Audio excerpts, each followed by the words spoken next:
Men, sekali lagi berikan tepuk tangan yang meriah buat Tuhan kita yang sudah bangkit. Haleluya. Silakan duduk Bapak Ibu Saudara sekalian. Shalom semuanya.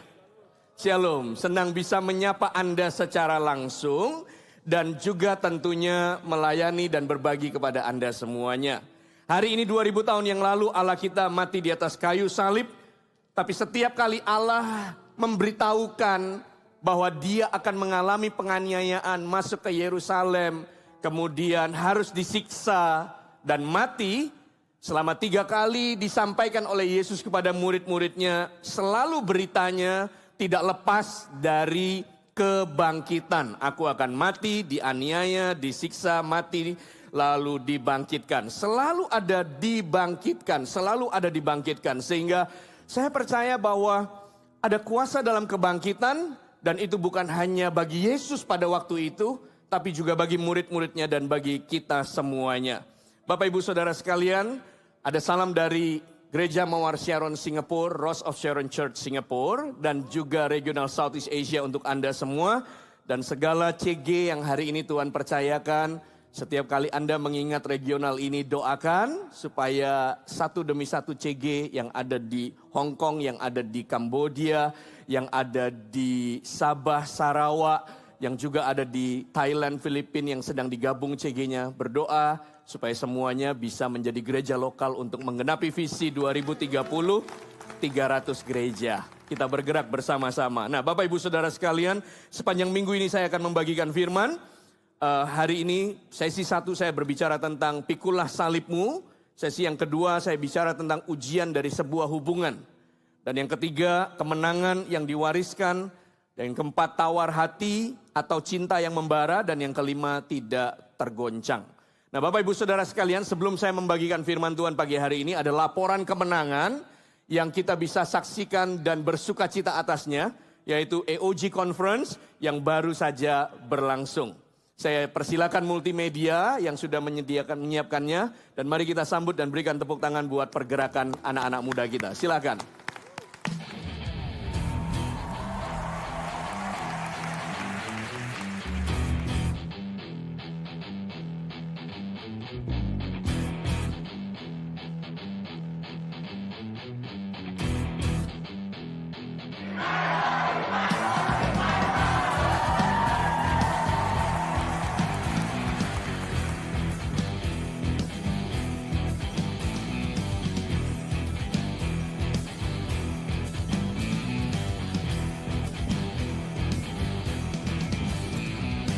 Listen church, selama kita di overshadow dengan visi dari kerajaan sorga ini, akan ada penyertaan dan pembelaan Allah.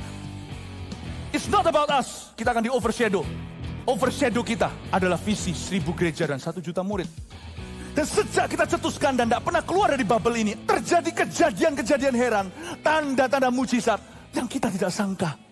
Banyak pernikahan disembuhkan, banyak anak muda kena narkoba bebas begitu aja. Banyak bisnis company yang disembuhkan. Karena mereka akan menjadi pembangun visi Tuhan beri mujizat. Tapi kalau saya beritakan seperti ini, siap-siap disertai, siap-siap dibela, siap-siap diurapi oleh Roh Kudus karenanya. Haleluya. Roh Kudus penuhi,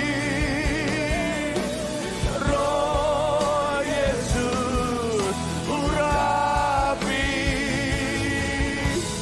Jamalah setiap hati kami, mengalirlah sekarang.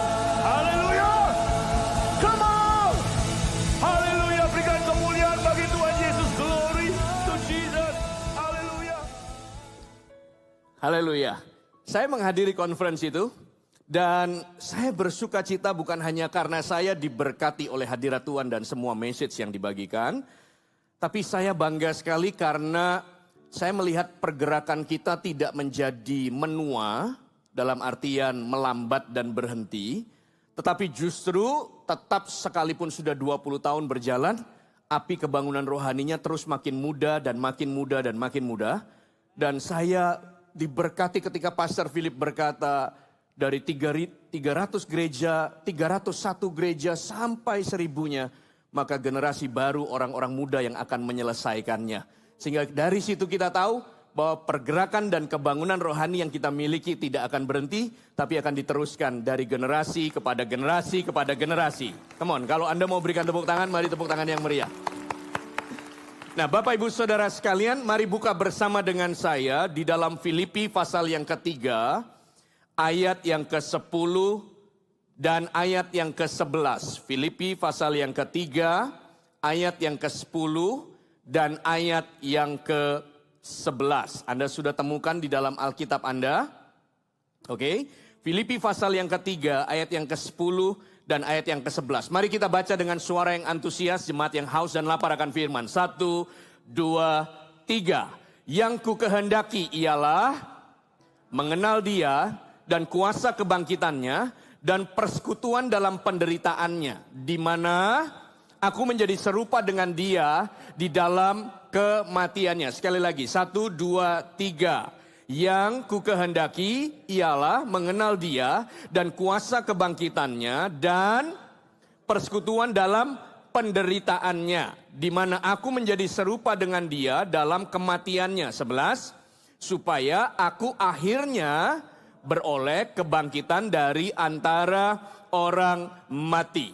Bapak Ibu Saudara sekalian, Paulus punya sebuah doa dan harapan, dan menurut saya ini menjadi prinsip kehidupannya dan bagi setiap orang percaya. Paulus berkata bahwa yang ku kehendaki ialah mengenal Dia dan kuasa kebangkitannya dan persekutuan di dalam penderitaannya. Perjalanan iman kita bukan hanya menjadi orang yang setia sampai akhir hidup kita. Which is itu adalah bagus, itu pun adalah luar biasa. Karena tidak banyak orang yang bisa setia sampai akhir. Sehingga ketika dipakai Tuhan dari usia muda, kemudian kita merasa diberkati, diurapi. Tapi begitu melihat orang-orang yang tua secara usia tetap melayani, kita semua harus berkata orang-orang muda belum teruji sampai usia demikian masih tetap setia melayani. Oke? Nah, jadi melayani sampai akhir, setia sampai akhir, luar biasa. Tapi perjalanan sampai akhir kita bukan hanya setia, tapi Paulus berkata, biarkan aku mengenal Dia.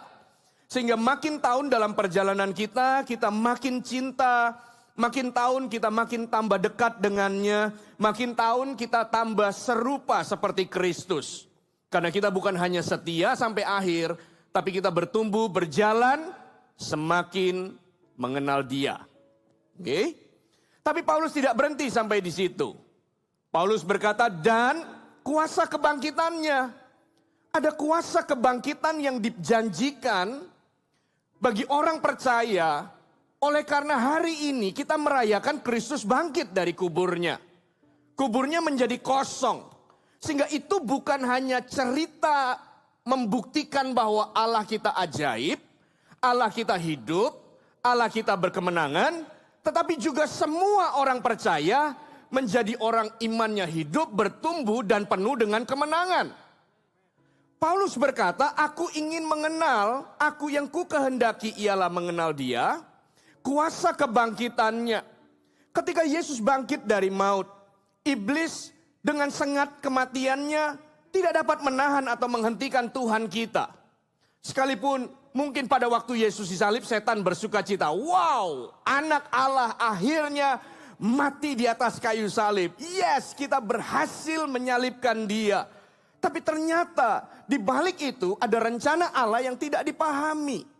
Dan pada hari ketiga ketika Dia bangkit, maka kebangkitan itu membuktikan bahwa semua kematian tidak dapat menahannya.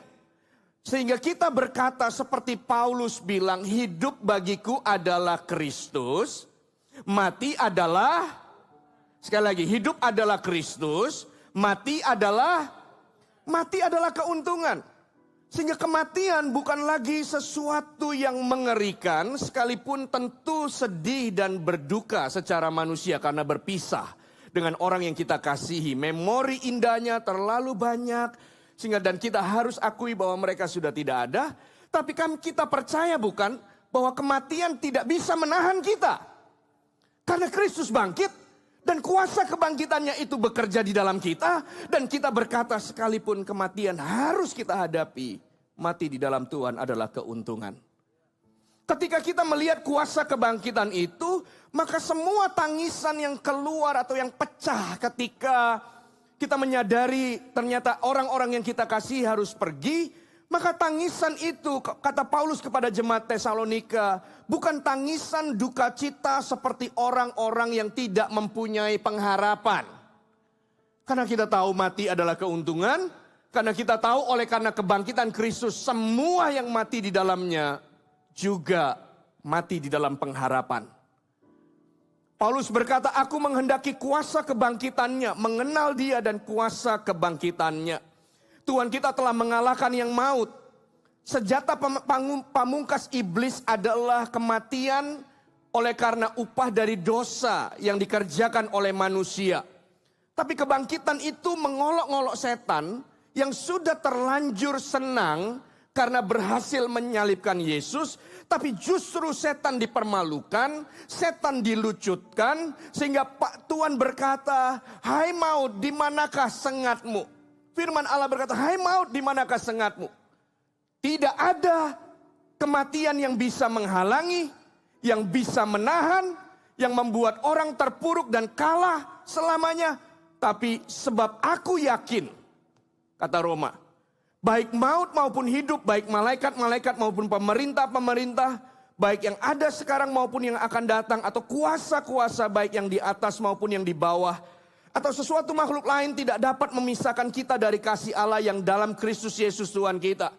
Karena Roma pasal 8 ayat 37 ayat sebelumnya berkata, tetapi dalam semuanya itu kita lebih daripada orang-orang yang menang oleh Dia yang telah mengasihi kita. Kita semuanya menjadi orang-orang yang menang.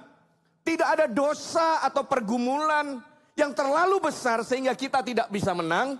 Karena sekalipun maut mengambil Yesus dalam kematian, tapi maut tidak bisa menahannya. Dan kita semua anak-anaknya yang percaya juga demikian. Kita semua ditentukan lebih dari pemenang. Berikan tepuk tangan yang meriah buat Tuhan kita. Come on. 1, 2, 3. Come on. Haleluya. Kita anak-anaknya menerima kuasa kebangkitannya. Nah sekarang lihat di dalam Filipi pasal yang ketiga ayat yang ke-10 dan ke-11 tadi. Kita kembali perhatikan. Filipi pasal yang ketiga ayat yang ke-10 sampai dengan ayat yang ke-11.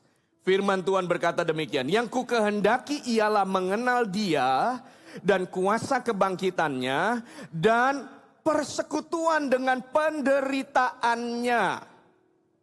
Dan persekutuan dalam penderitaannya di mana aku menjadi serupa dengan Dia di dalam kematiannya. Serupa dengan Dia di dalam kematiannya lewat penderitaan yang Dia alami.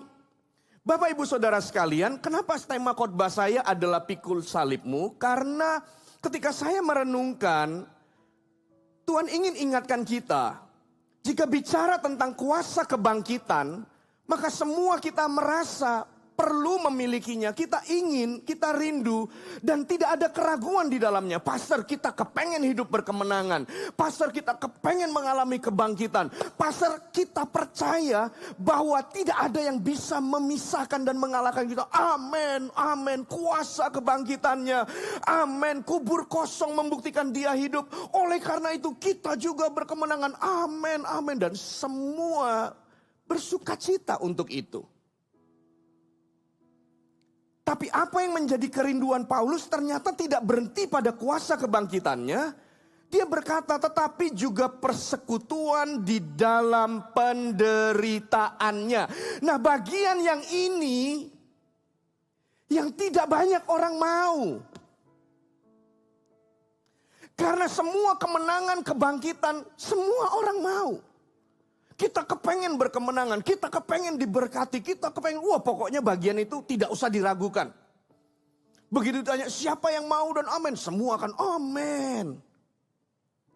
Tapi ternyata perjalanan iman kita dalam mengenal Dia, kuasa kebangkitannya, tidak akan pernah komplit jika kita tidak hidup di dalam persekutuan dalam penderitaannya. Karena tidak ada kebangkitan jika tidak ada kematian. Setuju? Katakan amin. Tidak ada kebangkitan hari ini jika ceritanya tidak ada kematian. Tidak ada. Ceritanya akan berbeda ketika Tuhan berkata, "Hei, kamu tahu nggak? Aku akan masuk ke Yerusalem dan di Yerusalem mereka sudah siap-siap untuk menganiaya aku. Mereka sudah siap-siap untuk meletakkan salib di pundakku. Mereka sudah siap-siap untuk menganiaya bahkan membunuh aku. Oleh karena itu, kita jangan pergi ke Yerusalem." Oke? Atau, "Hei Petrus, kamu pikir aku tidak bisa menyuruh bala tentara sorga untuk menghajar semua orang ini? Aku bisa pergi, aku bisa menghindar, aku bisa lari, aku juga bisa kirim malaikat untuk menghajar semua tentara ini. Kamu pikir aku gak bisa lakukan itu?" Lain ceritanya, tidak akan ada cerita kebangkitan jika tidak ada pikul salib dan kematian. Tidak ada minggu hari ini kita rayakan Paskah jika tidak ada penyalipan dan kematian di Jumat Agung. Sehingga Bapak Ibu Saudara sekalian menjadi komplit dan utuhlah iman dan perjalanan iman kita. Ketika kita belajar untuk mengenal Dia, lalu menikmati kuasa kebangkitannya, tapi jangan menghindar terhadap salib yang harus kita pikul. Yang ku kehendaki ialah mengenal Dia. Siapa yang ingin mengenal Tuhan lebih lagi? Angkat tangan. 1, 2, 3. Yes. Oke, tetap angkat tangan. Tetap angkat tangan. Tetap angkat. Oke, lihat kanan kirinya. Oke. Turunkan tangan. Siapa yang ingin mengalami kuasa kebangkitan Kristus, kemenangan, kehidupan. Siapa yang ingin? Angkat tangan. 1, 2, 3. Ayo angkat tangan. Angkat tangan. Oke, hari ini Kristus bangkit dan kita semuanya ingin menerima kuasa kebangkitannya. Yes, kita hidup berkemenangan. Katakan amin. Kasih tahu kamu berkemenangan kok. Kamu berkemenangan kok. Kamu berkemenangan. Oke, lihat kanan kiri. Kasih tahu kamu berkemenangan. Kamu berkemenangan. Oke. Turunkan tangan. Ada satu bagian. Siapa yang mau juga mengalami penderitaan dan pikul salib seperti Kristus melakukannya. Angkat tanganmu. 1, 2, 3. Tetap angkat tanganmu, tetap angkat tanganmu. Oke. Oh, tapi hampir semua. Banyak loh. Kasih tepuk tangan buat Anda semuanya. 1, 2, 3. Oke. So Paulus berkata bukan hanya kuasa kebangkitannya, tetapi juga persekutuan dalam penderitaannya, di mana aku menjadi serupa dengan Dia dalam kematian. Karena hanya di dalam kematian kebangkitan terjadi. Dan kematian itu diceritakan melalui perjalanan salib. Oke? Dan apa yang dikatakan Alkitab tentang salib? Saya ingin kita belajar ini semua. Lalu semua kita mengerti dan siap untuk memikul salib kita. Karena kuasa kebangkitannya adalah bagian dari hidup kita. Ya? Nah, lihat yang pertama. Anda tulis. Yang pertama. Semua orang percaya harus pikul salib. Semua orang percaya harus pikul salib. Yang pertama, kita semua dipanggil untuk memikul salib.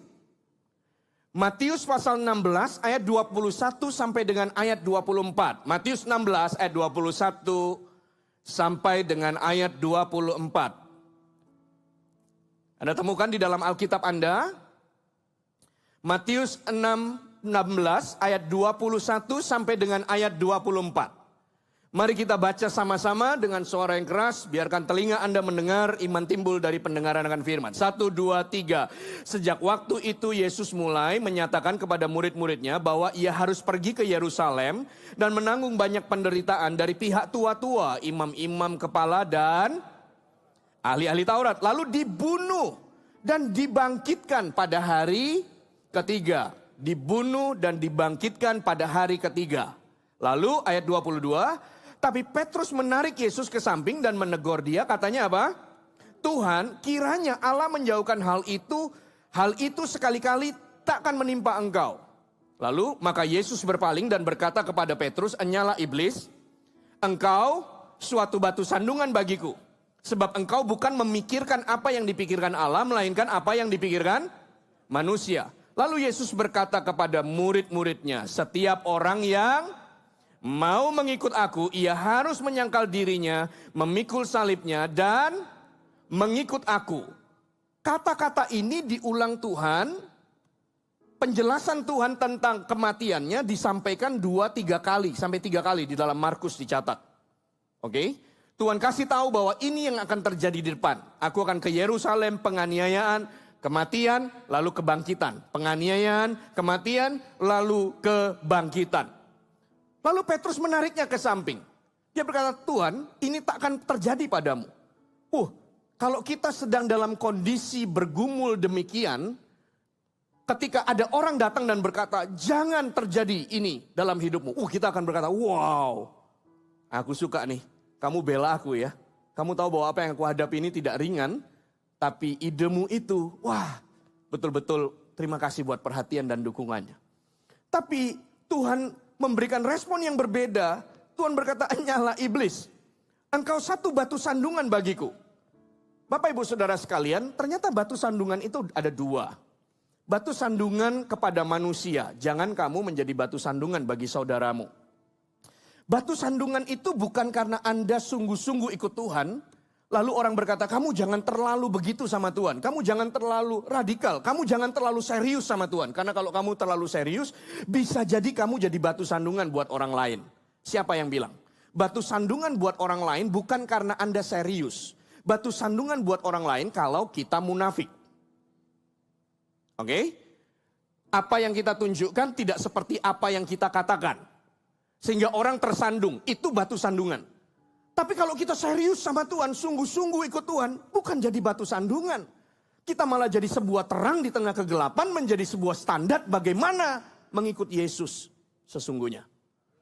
Jadi jangan pernah dengar orang berkata, "Kamu jangan radikal ya, kamu jangan terlalu serius gitu." Nanti kalau kamu terlalu sungguh-sungguh, kamu jadi batu sandungan untuk mamamu, jadi batu sandungan untuk saudaramu, untuk keluargamu, teman-temanmu. No. Dengan keseriusan kita ikut Tuhan, bukan menjadi batu sandungan. Dengan kemunafikan jadi batu sandungan. Oke? Kita tidak sungguh-sungguh, malah itu jadi batu sandungan. Setuju ya? Nah, tapi Tuhan bilang sama Petrus, "Kamu jangan jadi kamu batu sandungan bagiku." Kenapa? Ternyata bagi Tuhan ketika kita memikirkan terlalu banyak tentang apa yang manusia pikirkan dan bukan Tuhan pikirkan, kita bilang kamu jadi sandungan di dalam rencana Tuhan. Nah, fokus saya di sini Bapak Ibu Saudara sekalian. Ayat yang ke-24, lalu Yesus berkata kepada murid-muridnya, "Setiap orang yang mau mengikut aku, ia harus menyangkal dirinya dan memikul salibnya." Jadi yang namanya penderitaan, jadi yang namanya aniaya, jadi yang namanya memikul salib, tidak enak untuk daging. Sangkal diri, tantangan, tekanan, hinaan. Maka itu adalah sesuatu yang tidak bisa dihindari kalau kita ini betul-betul menjadi murid Yesus. Bukan Tuhan ingin kita menderita, tapi Tuhan tahu tidak akan ada kebangkitan jika tidak ada kematian. Tuhan beritahu kepada kita, jika engkau ingin melihat kemuliaan kuasa dari kebangkitan itu, maka engkau harus melewati penderitaan, penganiayaan. Anda harus pikul salib. Dan ternyata Tuhan bilang itu bukan untuk orang tertentu. Anda berkata, itu untuk para rasul. Betul, karena semua rasul memikul salibnya sendiri-sendiri. Jadi waktu Yesus pikul salib untuk menebus dosa, tapi menurut saya juga memberikan sebuah teladan. Gimana Tuhan berkata, "Hai murid-muridku, kamu harus memikul salib." Kamu tuannya gimana? Ya kecuali saya nggak perlu. No. Tuhan berkata, "Aku harus masuk ke sana." Petrus bilang, "Sekali-kali jangan terjadi itu padamu." Kamu gak tahu ya, bahwa aku harus melewati itu. Dan aku beritahu kamu, semua kalian akan melewati itu. Dan sebelum kalian melewatinya, aku terlebih dulu melewatinya. Setelah itu kalian semuanya Karena barang siapa mengaku dia murid Kristus, dia harus menyangkal dirinya dan memikul salibnya. Jadi kita tidak bisa menghindar, kita tidak bisa menolak. Ada sesuatu yang harus kita pikul. Ada sesuatu yang harus kita hadapi dan kita terima. Ada sesuatu yang harus kita bawa oleh karena perjalanan iman kita, oleh karena kebenaran, oleh karena panggilan, oleh karena kepercayaan yang Tuhan berikan. Pasti, itu pasti. Jadi Anda yang berkata, saya tidak mau pikul salib, bukan tidak ada salib. Karena salib pasti akan datang di dalam hidupmu selama engkau berkata, aku murid Yesus. Oke? Itu kenyataan yang pertama, kebenaran yang pertama. Kalau Anda murid Yesus, Anda yang sejati, Anda harus pikul salib. Kebenaran yang kedua, mari kita lihat di dalam Matius pasal 26 ayat 36 sampai 46. Matius pasal 26 ayat 36 sampai dengan ayat yang ke-46. Oke, Anda sudah temukan di dalam Alkitab Anda. Matius pasal yang ke-26 ayat 36 sampai ayat yang ke-46. Firman Tuhan berkata, maka sampailah Yesus bersama-sama murid-muridnya ke suatu tempat bernama Getsemani. Lalu ia berkata kepada murid-muridnya, duduklah di sini sementara aku pergi ke sana untuk berdoa. 37. Dan ia membawa Petrus dan kedua anak Zebedeus sertanya. Maka mulailah ia merasa sedih dan gentar. 38. Lalu katanya kepada Petrus dan kedua anak Zebedeus sertanya, maka mulailah ia merasa, lalu katanya kepada Petrus, hatiku sangat sedih, seperti mau mati rasanya. Tinggallah di sini dan berjaga-jagalah dengan aku. Maka ia maju sedikit, lalu sujud dan berdoa, katanya, ya Bapakku, jikalau sekiranya mungkin biarlah cawan ini lalu daripadaku. Tetapi janganlah seperti yang ku kehendaki, melainkan seperti yang Engkau kehendaki. 40. Setelah itu ia kembali kepada murid-muridnya itu dan mendapati mereka sedang tidur. Dan ia berkata kepada Petrus, dia bilang apa? Tidakkah kamu sanggup berjaga-jaga? 1 jam dengan aku. 41. Berjaga-jagalah dan berdoalah supaya kamu jangan jatuh ke dalam pencobaan. Roh memang penurut tetapi daging lemah. Lalu ia pergi untuk kedua kalinya berdoa, katanya, ya Bapakku, jika cawan ini tidak mungkin lalu kecuali apabila aku meminumnya, jadilah kehendakmu. 43. Dan ketika ia kembali pula, ia mendapati mereka sedang tidur sebab mata mereka sudah berat. Ia membiarkan mereka di situ lalu pergi dan berdoa untuk ketiga kalinya. Dan mengucapkan doa yang itu juga. Sesudah itu ia datang kepada murid-muridnya dan berkata kepada mereka, tidurlah sekarang dan istirahatlah, lihat saatnya sudah tiba bahwa anak manusia diserahkan di tangan orang berdosa. Bangunlah, marilah kita pergi. Dia yang menyerahkan aku sudah dekat. Yang kedua, apa yang pastor ingin sampaikan tentang salib? Bapak ibu saudara sekalian, ketika Tuhan Yesus bergumul dalam perjalanannya memikul salib, bukanlah sebuah perjalanan yang mudah. Karena Tuhan kita 100% adalah tubuh daging. Bedanya dia tidak diperanakkan oleh biologis, oke? Lalu dia tidak berbuat dosa, tetapi dia bisa lapar. Dia dari bayi bertumbuh remaja, kemudian menjadi dewasa, lalu menyatakan kemuliaannya, panggilannya umur 30 tahun. Oke? Nah, lalu di dalam perjalanan itu dia bisa haus, dia bisa lapar, dia bisa berdarah, dicambuk, dipukul, dianiaya, babak belur. Itu semua dia alami. Lalu ketika dia bergumul di dalam ayat yang kedua, pasal 26 ayat yang ke-37, ternyata dia membawa Petrus, Yohanes dan Yakobus sertanya. Alasannya apa? Ayat 37. Dan ia membawa kepada murid dan ia membawa Petrus dan kedua anak Zebedeus sertanya. Maka mulailah ia merasa sedih, gentar. Jadi Tuhan tidak berkata, "Oh, karena aku Tuhan, pikul salib adalah sesuatu yang gampang. Sehingga oke, kita jalani dan selesaikan. Karena aku kan akan bangkit."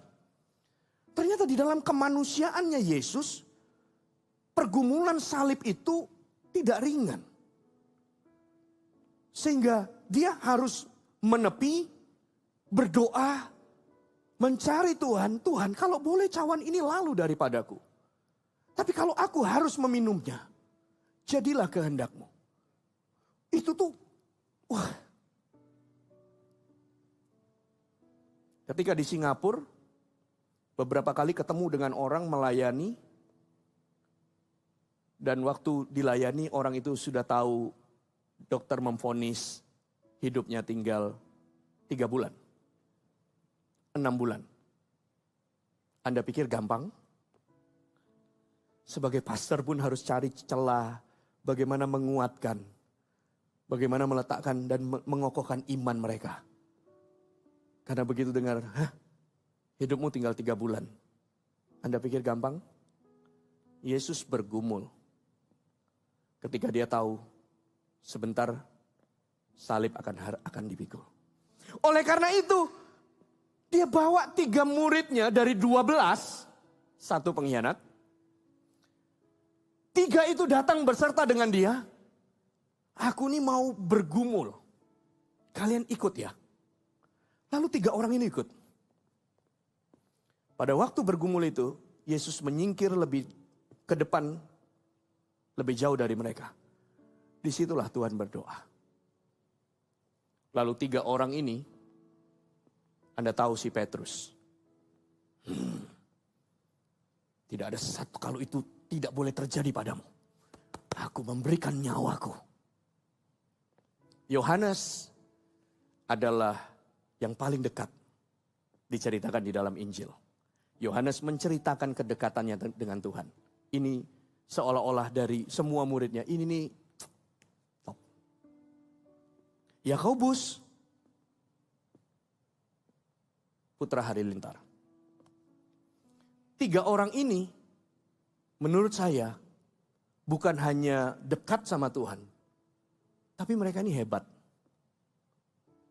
Hanya ketiga ini dan ke-12, 9 yang lain jadi 12 murid, tidak ada satupun yang bisa mengangkat salib Yesus. Kenapa? Karena salib itu harus dipikul sendiri. Anda bisa didampingi orang untuk bergumul. Orang-orang akan ada di sekitar Anda dan berkata, ayo kamu bisa. Aku tahu ini gak gampang buatmu. Kami ada di sini, ciayo. Kamu pasti bisa. Yes. Mereka ada di sekitarmu untuk menghiburmu. Mereka ada di sekitarmu untuk menguatkanmu.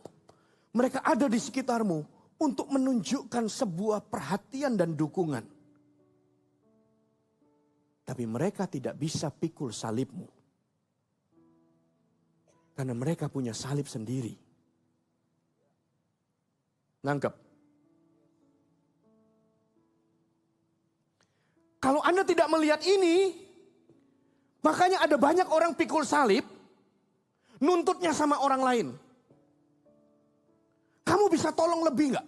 Kamu bisa bantu lebih gak? Masa aku dalam masalah begini, kamu begitu? Harusnya kamu itu begini, harusnya kamu itu begini, harusnya kamu ini, harusnya. Hey.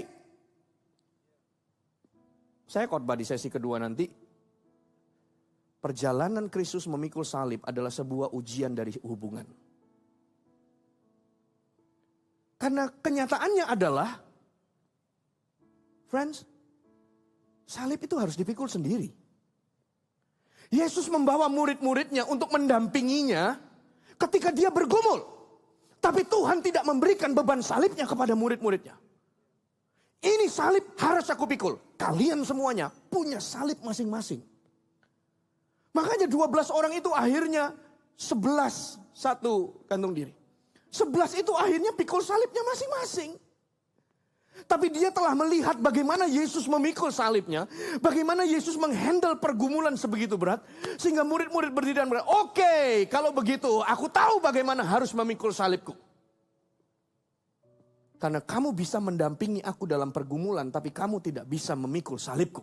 Karena salibku hanya untuk aku. Jadi teman-teman, Kalau Anda sedang memikul salibmu menyangkal diri, maka orang-orang yang ada di sekitarmu, pemimpinmu atau di sebelahmu, sahabatmu, mereka hanya bisa mendampingimu untuk memberikanmu kekuatan. Tapi jangan berikan salibmu pada mereka. Karena semua kita akan memikul salib kita masing-masing. Anda dapat poinnya ya? Oke, semua kita. Bahkan loh saudara-saudara, suami istri. Anda sudah menjadi satu, Anda sudah bersama. Bukankah aku dipanggil Tuhan untuk menjadi penolong bagi suamiku? Yes. Tapi tetap secara individu. Ada salib yang suami kita harus pikul. Ada salib yang harus istri kita pikul. Ada salib yang harus anak-anak kita pikul. Karena salib itu dipikul sendiri. Yang ketiga. Anda tulis. Salib adalah pengenalan identitasmu. Salib adalah pengenalan identitasmu. Begitu orang pakai kalung salib, semua langsung tahu, oh dia Kristen. Begitu lihat lambang salib, oh ini pengikut Yesus. Karena salib adalah sebuah lambang identitas, peneguhan siapa kamu sebenarnya.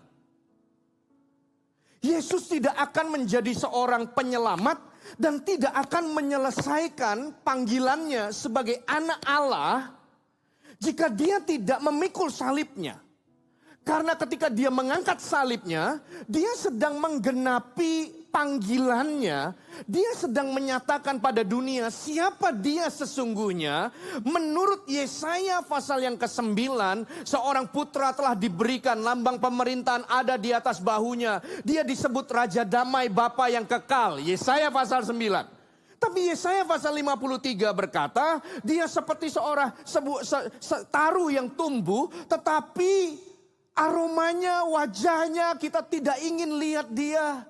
Karena dia harus menanggung dosa umatnya. Lalu seperti domba dibawa ke pembantaian, dia tidak membela dirinya dan seterusnya. Ketika Yesus memikul salibnya, langsung sebuah ini dia yang dikatakan. Ini dia juru selamat. Ini dia anak Allah. Ini dia anak Daud yang memang ditentukan dan dipanggil untuk menebus setiap dosa dan pelanggaran umatnya. Bapak ibu saudara sekalian, ketika kita memikul salib bukan lihat dari sisi penderitaannya, bebannya. Tapi bisa nggak kita lihat bahwa salib ini akan meneguhkan kita, akan membentuk identitas kita makin kokoh bahwa aku murid Kristus. Karena aku bukan hanya mengenal dia, karena aku bukan hanya ingin kuasa kebangkitannya, tapi aku juga berjalan dalam penderitaannya. Sehingga aku adalah murid Kristus. Satu kali Paulus menulis di dalam 2 Korintus pasal yang ke-11 ayat 23 sampai ayat yang ke-28. 2 Korintus pasal yang ke-11 ayat 23 sampai dengan ayat yang ke-28. Paulus berkata demikian. Apakah mereka itu pelayan Kristus? Aku berkata seperti orang gila. Aku lebih banyak lagi. Aku lebih banyak berjeri lelah. Jadi Paulus ini tidak sedang membanggakan perjalanannya melayani Yesus. Tapi makanya dia bilang, aku berkata seperti orang gila. Oke lah gini, anggaplah aku ini orang gila. Aku ceritakan ya. Sehingga aku ini intinya tuh bukan untuk menyombongkan dirinya.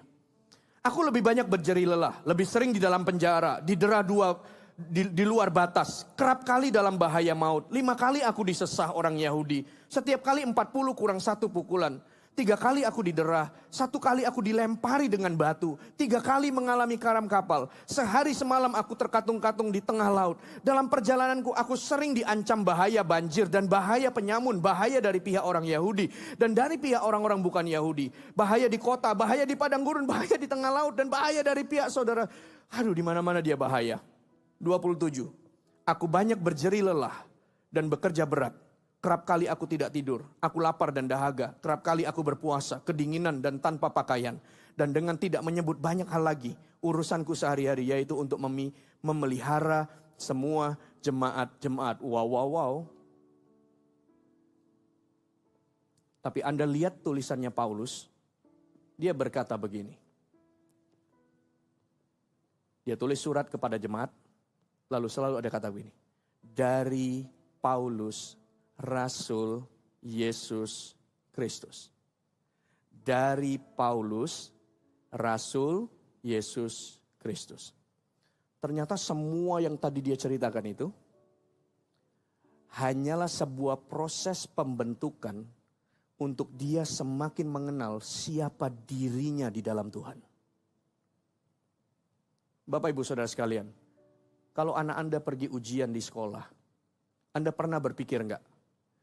Ini soal gampang, tapi anak kita ngerjainnya, beratnya minta ampun. Pernah? Lalu bisa nggak Anda berkata begini, ya sudah, kamu di rumah, papa pergi ke sekolah biar papa yang kerjakan ujianmu.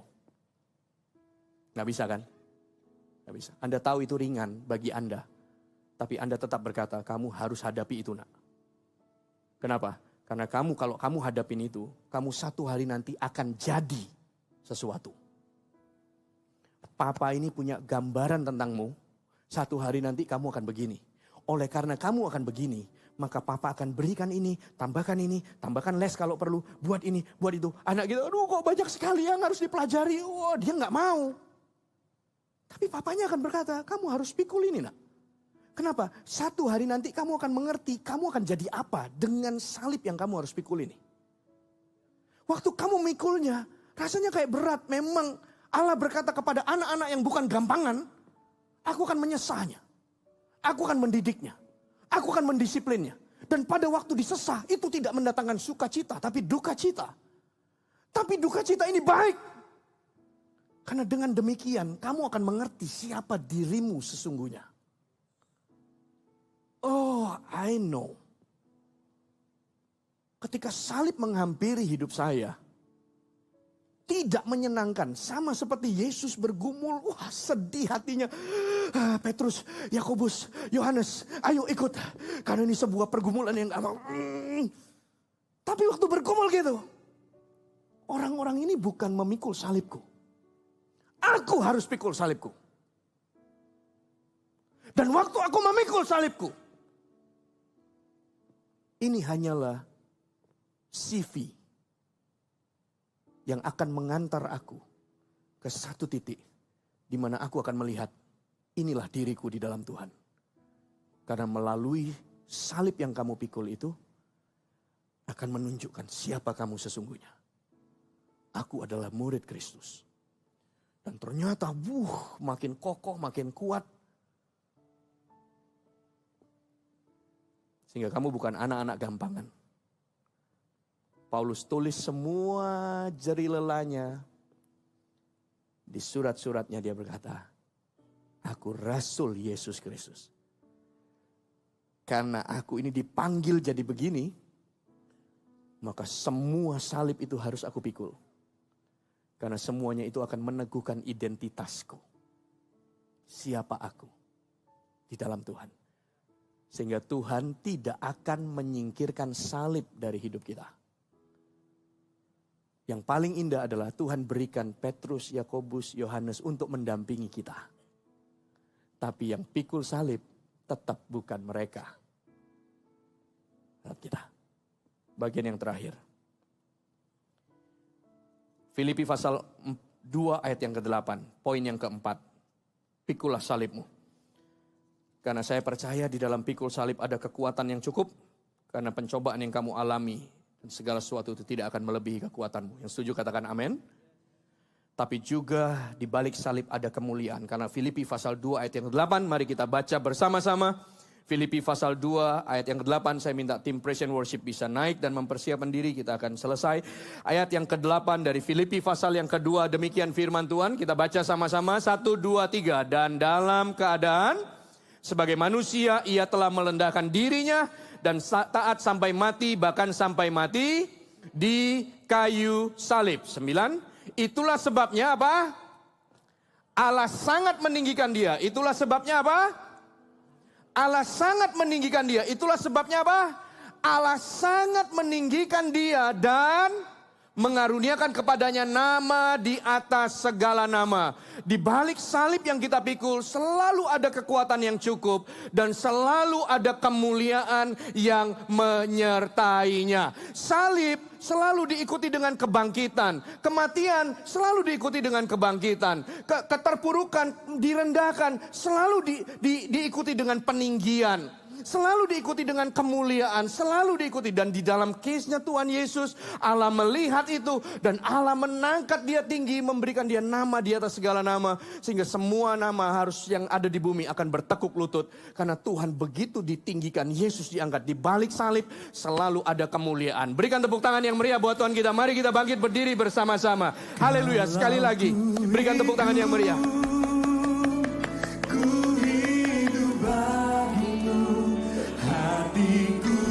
Mari nyanyikan bersama-sama. Tetap menyembahmu, dunia tak bisa menjauhkanku dari kasih-Mu. Katakan, selama ku hidup, selama ku hidup bagimu. Mataku tetap memandangmu. Dunia tak bisa menjauhkanku dari kasih-Mu. Mari angkat tangan kita sama-sama nyanyikan, katakan, kalau ku hidup bagimu, hatiku tetap menyembahmu. Dunia tak bisa menjauhkanku dari kasih-Mu.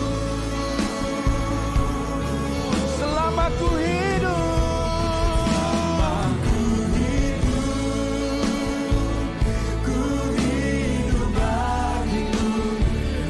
mataku tetap memandangmu. Dunia tak bisa menjauhkanku dari kasih. Sekali lagi katakan, mari sama-sama nyanyikan. Kalau ku hidup bagimu, hatiku tetap menyembahmu. Dunia tak bisa menjauhkanku dari kasih-Mu.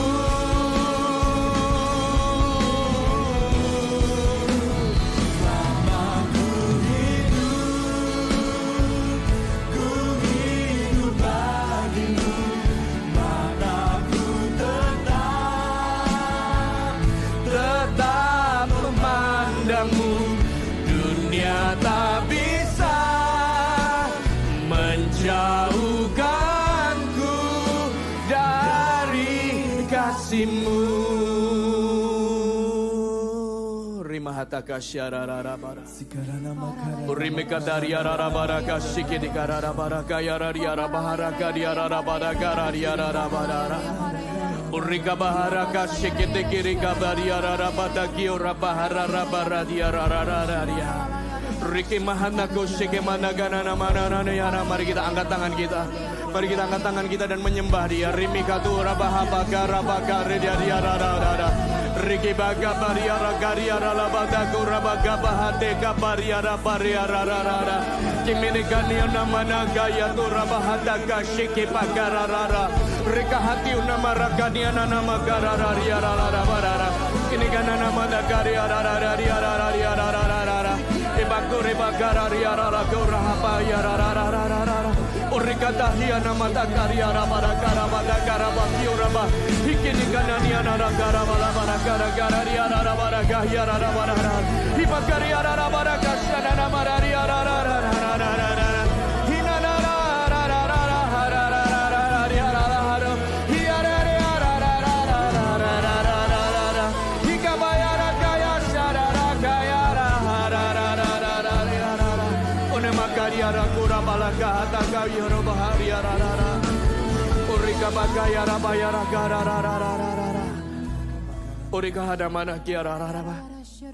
Terima kasih buat kebangkitanmu 2000 tahun yang lalu.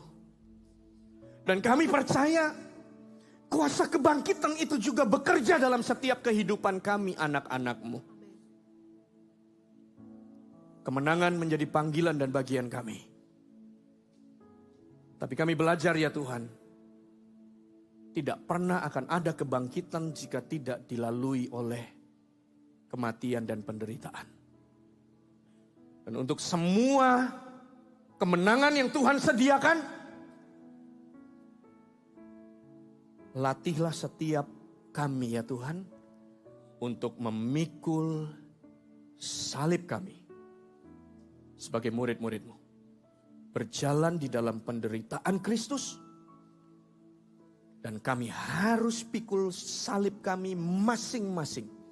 Terima kasih buat saudara, buat keluarga, buat sahabat yang Tuhan berikan ada di sekitar kami untuk mendampingi, menguatkan, memberikan penghiburan. Tapi kami tahu bahwa kami harus memikul salib kami. Dan dengan salib yang kami pikul, teguhkanlah identitas kami. Sebagai anak-Mu, sebagai hamba-Mu, sebagai seseorang yang terpanggil secara khusus. Dan semua itu akan memperjelas siapa kami di dalam Tuhan. Dan kami percaya, di balik setiap salib dan yang kami pikul, selalu ada kemuliaan yang menyertai kami. Terima kasih ya Tuhan buat firman-Mu. Tuhan memberkati umat-Mu. Terima kasih Tuhan. Di dalam nama Yesus, di dalam nama Yesus, di dalam nama Yesus kami berdoa. Haleluya.